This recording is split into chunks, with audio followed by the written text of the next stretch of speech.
মিশে মেজদি ভাইয়ের সঙ্গে দেখা করার জন্য এবার থানায় ছুটে গেল স্রোত। বন্ধুরা ভিডিওতে লাইভেই দেখতে থাকুন। যে মুহূর্তে কিনা স্রোত ওর পরিবারের সকলের বিরুদ্ধে গিয়ে বলতে থাকে যে না, যে করেই হোক না কেন মেজদি ভাইকে বাঁচানোর জন্য আমার একবার হলেও মেজদি ভাইয়ের সঙ্গে কথা বলতে হবে এবং তার জন্য যে কোনো মূল্যেই হোক না কেন আমাকে থানায় গিয়ে মেজদি ভাইয়ের সঙ্গে দেখা করতেই হবে, সেটা যে যতই আমাকে খারাপ ভাবুক না কেন। অন্যদিকে কথা বলা মাত্রই যখন অবশেষে স্রোত গিয়ে থানায় হাজির হয় এবং স্রোত যখন বলতে থাকে যে আমি মেজদি ভাইয়ের সঙ্গে এবং ক্রান্তি ভাইয়ের সঙ্গে একবার দেখা করতে চাই, ঠিক সেই মুহূর্তে সেখানে উপস্থিত থাকা পুলিশ অফিসার বলতে থাকে যে ওদের মতন দুর্ধর্ষ ডাকাত দলের সদস্যদের সঙ্গেও যে আপনার মতন একজন শিক্ষিত সভ্য ফ্যামিলির মেয়ে দেখা করতে চেয়েছে, সেটা তাদের জন্য ভাগ্য। কিন্তু তার থেকেও বড় কথা আমি একটা বলবো যে ওদের থেকে একটু দূরে থাকারই চেষ্টা করবেন ম্যাডাম। ওদের প্রতি এতটা দরদ দেখানো আপনার জন্য মোটেও ভালো হবে না। ঠিক সেই মুহূর্তে স্রোত বলতে থাকে যে দেখুন, ওনাদের দোষটা কিন্তু এখনও পর্যন্ত প্রমাণিত হয়নি কোর্টে, তাই আমি আপনাকে বলবো যে একটু মুখ সামলে কথা বলবেন। কারোর বিরুদ্ধে এরকম মিথ্যে অভিযোগ আনার আগে একটু হলেও খতিয়ে দেখার চেষ্টা করবেন। ঠিক সেই মুহূর্তে যখন পুলিশ অফিসার বলতে থাকে যে তার শর্ত আপনি যখন এতটাই তাদের প্রতি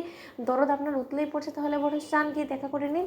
ঠিক সেই মুহূর্তেই নীলাঞ্জনার সঙ্গে যখন দেখা করার জন্য স্রোত এসেছে, এই কথা শুনতে পাই নীলাঞ্জনা কনস্টেবলের মাধ্যমে। ঠিক সেই মুহূর্তে নীলু বলতে থাকে যে সর্বনাশ করেছে এই মেয়েটা, কেন বুঝতে পারছে না যে আমার সঙ্গে ও কথা বলতে আসাটা কোনো মতেই সার্থক ভালোভাবে মেনে নেবে না, এবং আমাদের পরিবারের সকলে যদি এটা জানতে পারে যে স্রোত গোটা পরিবারের বিরুদ্ধে গিয়ে ও আমাকে সাপোর্ট করতে চলেছে, তাহলে তার কোনো মতে রক্ষে থাকবেন, ও সংসারটা সর্বনাশের দিকে চলে যাক, সেটা আমি কোনো মতেই চাই না। স্রোত কেন বুঝতে পারছে না কেন ওই ছেলে মানুষগুলো করছে। ঠিক সেই মুহূর্তে স্রোতের নীলাঞ্জনা মুখে হওয়া মাত্র বলতে থাকে যে মিসদি ভাই তুই কেমন আছিস। যদিও এই প্রশ্নটা এখন করাটা কোনো মতেই খাটে না, কারণ আমি তো হলো যে তোদের এই হাততবাস করার পেছনে দায়ী। কারণ আমি যদি সেদিন রাতে হয়তো বা তোদের সেই প্রত্যন্ত গ্রামে না পৌঁছতাম, এইরকম একটা জেদ না ধরতাম, তাহলে হয়তো বা কোনো মতেই তোরা বিপদে পড়তিস না। কিন্তু তার সত্ত্বেও আমি যখন তোকে এরকম বিপদে ফেলেছি, তাহলে তোকে এবং ক্রান্তি ভাইকে যে কোনো মূল্যে সুস্থ স্বাভাবিক জীবনে ফিরিয়ে আনার দায়িত্বটা সম্পূর্ণরূপে আমার উপরে বর্তায়, এবং সেটা আমি যে কোনো মূল্যেই হোক না কেন করে দেখাবো। ঠিক সেই সময় নীলু বলতে থাকে যে খবরদার স্রোত, এরকম বাড়াবাড়ি করার একদম চেষ্টা করবি না। আমাদের যা হওয়ার হোক, কিন্তু তার সত্ত্বেও তুই এর মাঝখানে ঢুকে আর নিজের কোনো রকম কোনো ক্ষতি করার চেষ্টা করবি না। তুই বুঝতে পারছিস না কেন বলতো, তোর জীবন আমার বা ক্রান্তির উপস্থিতি তোর জীবনে বড়সড় একটা ঝড় বয়ে নিয়ে আসবে, এমনটাও হতে পারে তোর সংসারটাও ভেঙে যেতে পারে। তুই নিশ্চয়ই সেটা চাইবি না।